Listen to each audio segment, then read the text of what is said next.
Flesner, along with Debbie and Giordano. Hi, Todd. Hi, Deb. Hey, thank you for joining us here on Channel 26. We're glad you've tuned in. And as you can see, we're not in the studio today. We are not. We are out and about on the streets of Milpitas here. Right. And that's what we like to do. We like to bring you a little flavor of our town here, Milpitas. So, Debbie, you lined up our guests for today. I have, and it's my pleasure to bring Chino Cruz. Yes. From Generation Taekwondo. Yes. Great.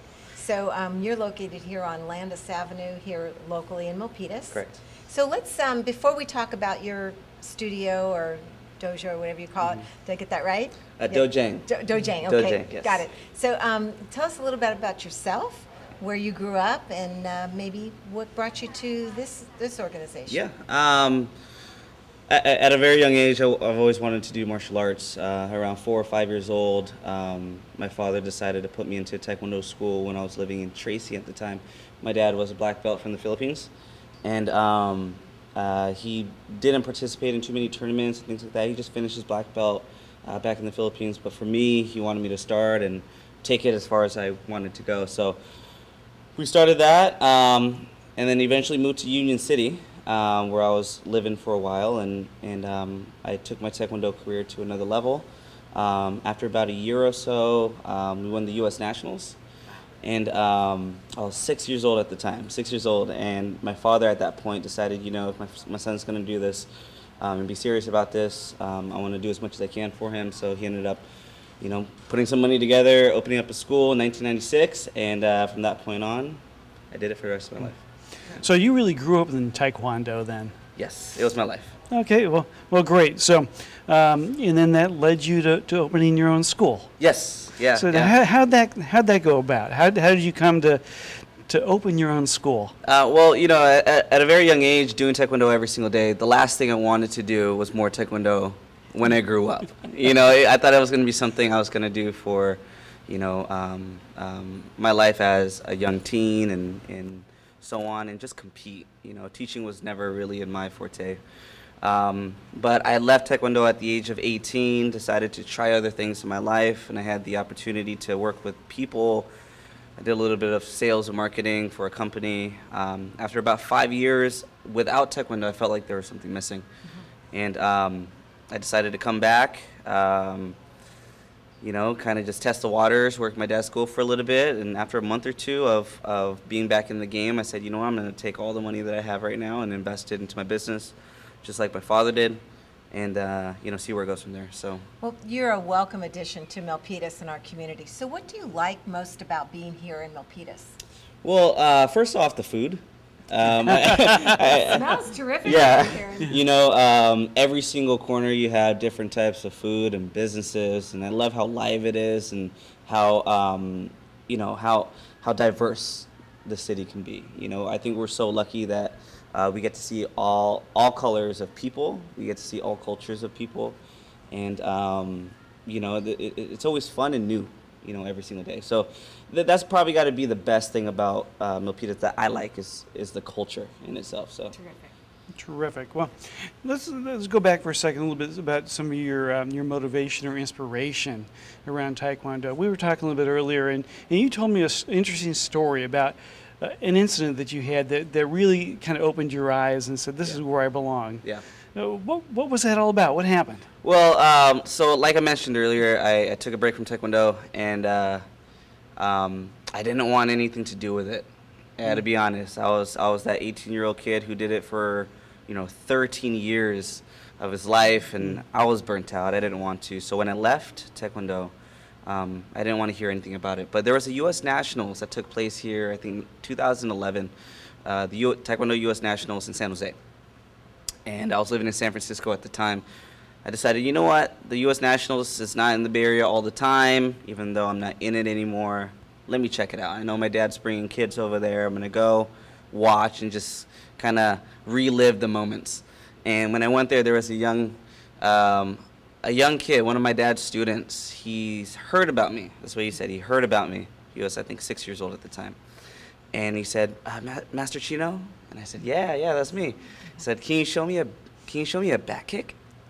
So I said, sure, let's go to one of the bags. I showed him a back kick, and afterwards, he gave me a hug, and then he went off. And when I went home that day, I kind of, realized that this is where I need to be. Yeah, yeah. So in order to be fulfilled in my life, I need to give back and to take all I have and invest it here and see what happens.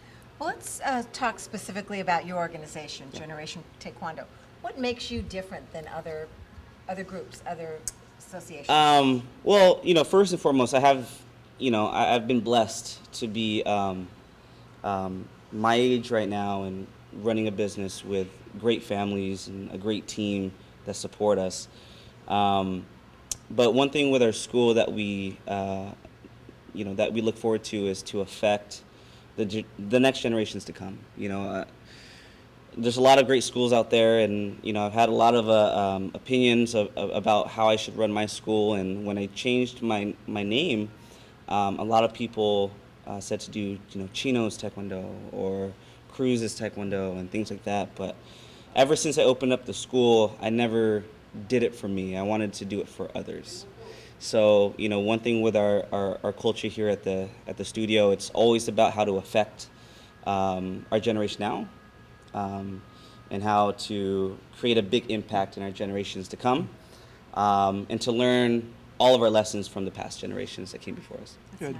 Chino, is there something special or unique about Taekwondo that helps with those lessons or those things that you're helping to teach kids? Yeah, for sure. I think Taekwondo is a microcosm of life. There's challenges, there is obstacles, there are hardships. And also, it's fun. There's a family environment. A lot of our students create friends at a young age that they're going to keep forever. And so the lessons that we learn here, even though it's kicking and punching and blocking and, memorizing a form or, sparring for 1 minute in the ring, we're going to go through all of those life challenges that we face outside of the studio, too. So, the great thing about Taekwondo is you could learn the disciplines of Taekwondo. You could take it to another level, or you could just learn the lessons you take from here and bring it to the real world and, be a better person out there too. All right, let's talk about some successes. Sure. We talked offline, and of course, I was present there at the city council meeting when you were awarded from the mayor. Yes. Given a recognition for special, I think it was was it in Texas? Yes, The Austin, competition? Texas, yeah. Why don't you tell the viewers, what was that competition about? How did you guys rank? And I know you did quite well. Yeah, we the competition this past summer was the 2015 USA Taekwondo National Championships. It's the Super Bowl of Taekwondo championships in the United States, especially for juniors, all ages from 6 years old all the way to 18. And we brought a group of, I believe, 20 or so students. We came back with half of them with medals. We had 5 U.S. national champions. Yeah, we did well. We did well. You're humble. You were like totally humble. I'm amazed that we have such an organization like this here in Milpitas. That were you put in the Milpitas Post, or did Yeah. We were put in Milpitas Post. We got awarded and recognized from the mayor at their city council meeting. It's crazy, I never intended to get any of this spotlight, and I always remind myself every single day that the things that I do is always for the kids, 100%. So if this is what I get in return, I'll take it.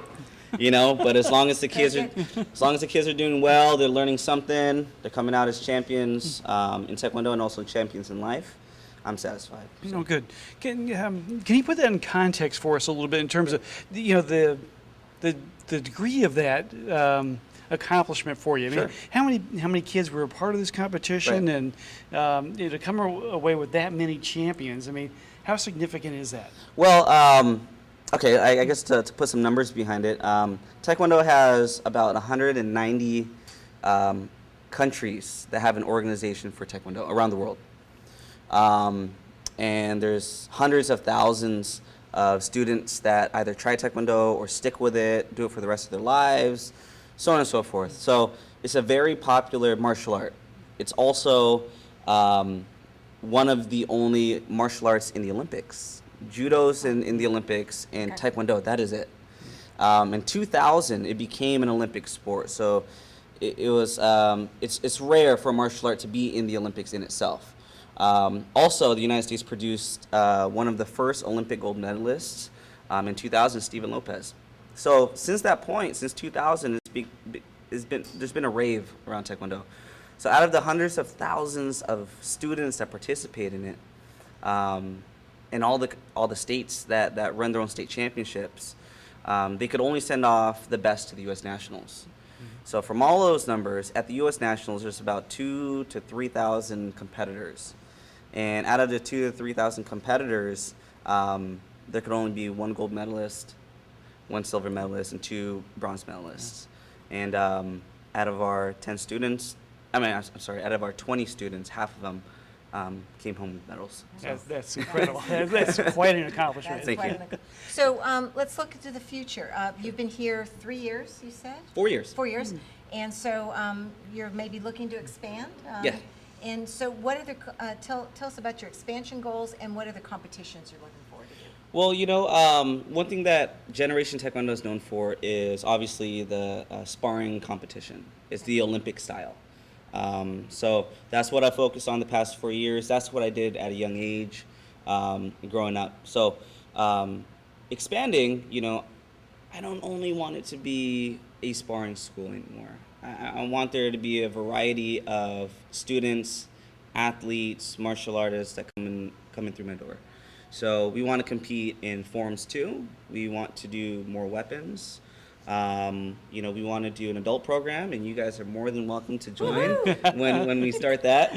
And just make it more of a mind, body, and spirit type of organization. Mentally, physically, and also spiritually, bring it to another level. Terrific. What if someone wanted to find out more about how they get involved in Taekwondo? Maybe they want to try it out or come and just view a lesson. How Right. might they go about doing that? Well, all they got to do first off, if you've seen our school or seen a phone number with our school there, you just call it. You set up a free trial, and it's usually with me. Okay. So right off the bat, I meet you guys. See if I can connect with the child or whoever wants to join, and I run you through a mock class. I teach you the ready position, the bowing. A little bit of the conditioning part, and also a few kicks. I teach you guys a few kicks right off the bat. And whether you like it or not, we see if you want to try out a free class too. So phone number, website? Yes. You want to give that? Yeah, sure. Well, our phone number here is 408-872-2555. You can check us out also on Facebook at Generation Taekwondo. Terrific. Chino, congratulations on a great outcome at the U.S. Nationals. Thank you. You obviously have a lot of passion Thank you. for Taekwondo at shows, and I'm sure that those who are your students get a lot from you. Thank you so much. Yeah. Appreciate it. Thank you. Good luck to you. Thank you.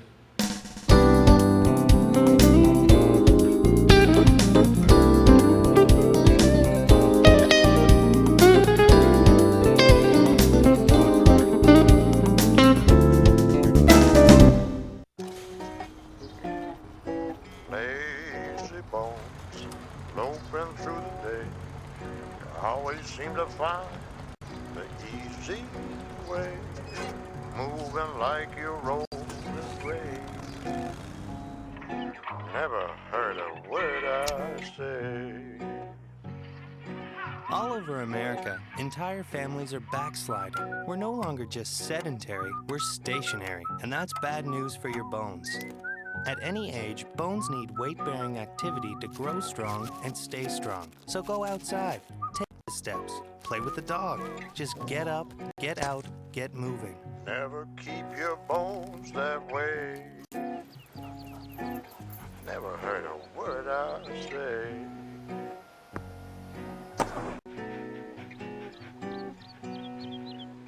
A public service message from the American Academy of Orthopedic Surgeons. Welcome, everyone. I'm Debbie Giordano along with Todd Flesner. You're watching Channel 26, Valley Homes on TV. So we are here to do kind of a market wrap-up, and we talk about what's important in terms of the lending industry and what some housing statistics are in Milpitas. Right, just try to keep people up to date with what's happening in the environment around us here. Okay, perfect. Well, I'm going to pick on you since you are a leading mortgage broker. Just a couple days ago, Sunday Homes, San Jose Mercury, talked about the new rules Yes. in mortgage and lending. Why don't you tell folks about that? Well, there's a lot that's happening with that. There's a new regulatory agency called the CFPB, the Consumer Finance Protection Bureau. It was a result of Dodd-Frank legislation. It was an outgrowth of the subprime implosion that we saw. And there have been a lot of new rules, a lot of things that have been happening. But most recently, as of October 3rd, there's a whole new set of forms and disclosures now that are required with a loan. So we're going through something now that's called TRID, this Truth in Lending, and the RESPA, Real Estate Settlement Practices Act, being combined into one new form, basically. Wow. You used to have a good faith estimate and a Truth in Lending form. So I imagine that would kind of let the borrowers know up front what their potential costs are and how that's going to affect the long term, how much they're going to be paying for that property. Exactly.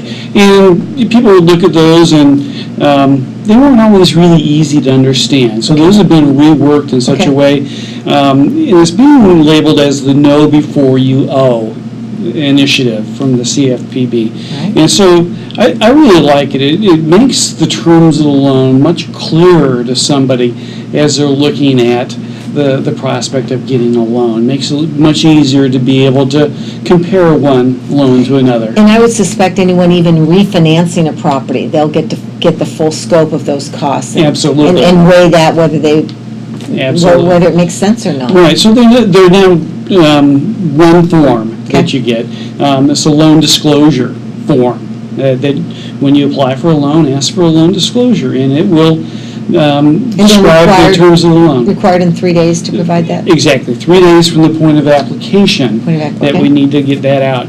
Now, another thing that's a change, though, is at closing. You and I have been through this fire drill a number of times. It gets down to the very end, the loan documents get in, and everybody's hustling to get there to the closing table, right? And sometimes, as someone who's borrowing money or buying a home, you don't even see the numbers until right when you show up to sign. Right. And it's been a real problem, I think, in the industry, a lot of last-minute things.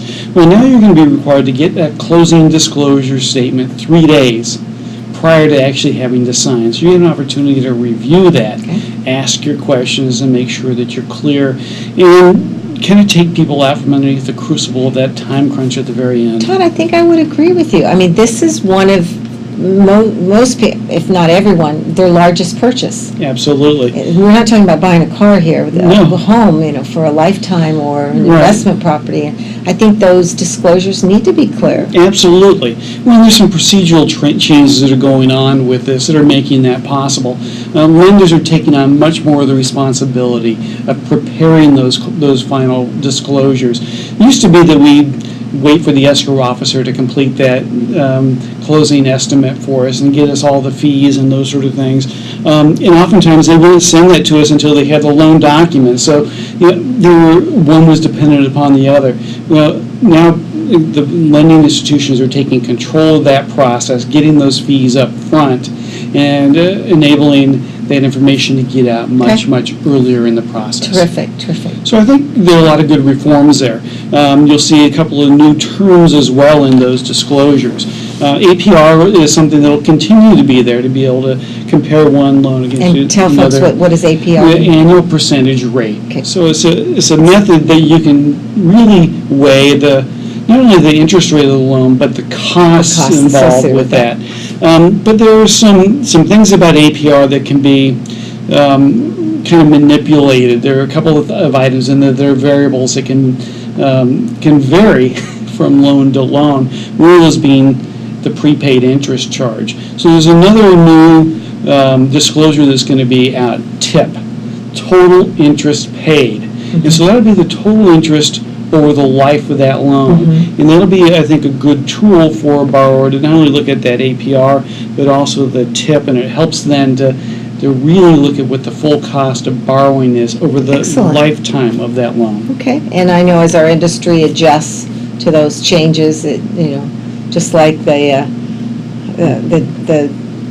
airports when we used to go through the metal detectors and all that, take our shoes off, yeah. So we'll get used to that, I'm sure. Yeah, absolutely. So there'll be a little bit of time of adjustment as people get used to this. But as this becomes the new way of doing business, I think people are really going to like it, and it'll change the way that we're running around at the end, and I think make it a better experience for people who are buying or refinancing. Sounds good. And just before I break into the stats, where are we at with interest rates? Interest rates remain historically low. Conforming loan up to $417,000, 30 years, about 3.75%, both interest rate and APR. So rates are really, really low. As we come into the end of the calendar year, we're watching the Fed to see what the Fed might be doing with loans. There's some mixed signals about that. I've heard some economists say, yes, it's going to be raised before the end of the year, and then just attended the California Association of Realtors convention last week here at San Jose at the convention center, and one of the economists said, no, it won't be till March, so. Well, so that's what everybody's watching. What's the Fed going to do? What's their policy going to be? And how does that impact interest rates moving forward? All right. How about on the real estate market front? How are we doing? Well, I tell you what, whether you're a buyer, you might like the numbers. If you're a seller, you won't like the numbers. Okay. What has happened is we've had a downward spiral. This is the first time I've reported in years that it's because we were just ticking our way up. In June, the average price was around $975. It clicked up to a historic high. And then in July, it trickled below 900, so it was at 8 something. But I can tell you what it is for August. Okay. August, and the average price for Milpitas is $747,000. So an adjustment. An adjustment, and median price is $661,000. We've seen almost $150,000 adjustment. Okay. I mean, that's huge. And the I'm sorry, that was August 2014. What am I saying? Okay. August 2015 is $854,000 and $786 million. So we're about $100,000 over last year, but we're a good $125,000 less than we were 3 months ago. Okay. And then the condo market, average price was $550,000, median $560,000, and not much change. August 2014. Average price is $542,000 and median price is $560,000. So, and probably there's just a plethora of townhomes right now, so that's not shifted too much. Okay. So, yeah. So an interesting adjustment in the market. Very interesting adjustment. I think we're seeing that really countywide. I heard a statistic at our local brokers meeting. There are 1,100 properties for sale in all of Santa Clara County, and in 1 week's time, 306 of those 1,100 did price reductions. Wow, okay. So that's where we're seeing the tip of the iceberg. I'm hoping that things will level off. A home is priced right, if they taking the current market into consideration, and is a good staged, good-looking property, it will sell. I'm getting foot traffic through the open houses, so there's buyers out there looking, but they're very, very choosy. Right. Well, maybe you're seeing that with your buyers you're working with. Yeah. What I'm finding is that folks who experienced going through the summer with the multiple offers and over asking price, a lot of them had pulled back during that time frame, but now those folks are beginning to find properties. They're able to get into contract. So it's a little bit more even market for people who are looking to purchase. Great. So. All right. Well, folks, stay tuned. We'll hopefully get another report in before the end of the year. If not, everybody have happy holidays. We're going to be over at a Taekwondo studio next week. Yeah, we're going to get out of the studio and get out on the streets of Milpitas here for a little bit and take in introduce our viewers to Taekwondo here in Milpitas. How about you want to give contact information, please? Yeah, please. T. Flesner at opusadvisors.com is a great way to get a hold of me via email. And for me, it's Giordano DJ, that's GIORDANO DJ at AOL.com. We'll see you folks soon. Thanks for watching Valley Homes on TV.